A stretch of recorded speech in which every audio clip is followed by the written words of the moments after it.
এইভাবে রথযাত্রা মহোৎসব প্রতি বছর হয়ে থাকে। পুরীতে এই যে জগন্নাথ মন্দিরের যে রথের বিধান অনুসারে এখানে হয়। তো গত 2 বছর তো করোনা মহামারীর কারণে বন্ধ ছিল।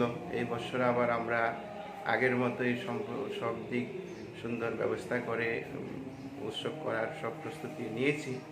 এখন বাকি জগন্নাথ দেব যা করবেন সুন্দরই করবেন। তো আমাদের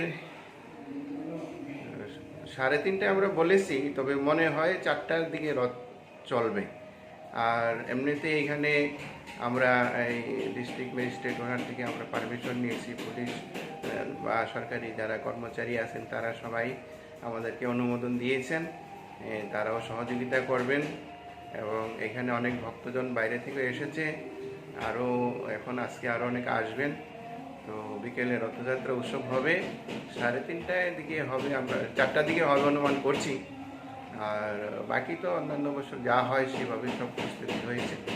আর দুপুরবেলায় এই প্রায় 1টার দিকে আমরা প্রসাদের ব্যবস্থা করেছি। যারা উপস্থিত থাকবেন ভক্তগণ তাদেরকে আমরা সকলকেই এই মন্দিরের তরফ থেকে প্রসাদ পাওয়ানোর ব্যবস্থা করেছি। তার জন্য কোনো দান মূল্য কিছু দিতে হবে না, বাধ্য কিছু নাই।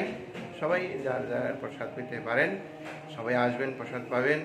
আর জগন্নাথ দেবের এই রথযাত্রা মহোৎসব, এই উৎসবে আপনারা সকলেই যোগদান করবেন, করে আনন্দ লাভ করবেন। রথযাত্রা উৎসব মানে আনন্দ উৎসব, সকলের মিলন উৎসব।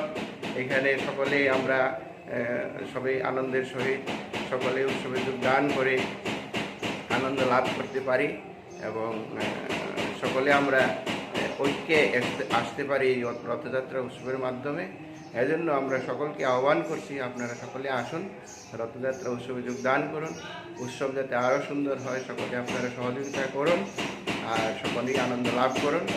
আর এই উৎসব সকলের উৎসব, সকলেই আসুন, আনন্দে যোগদান করুন।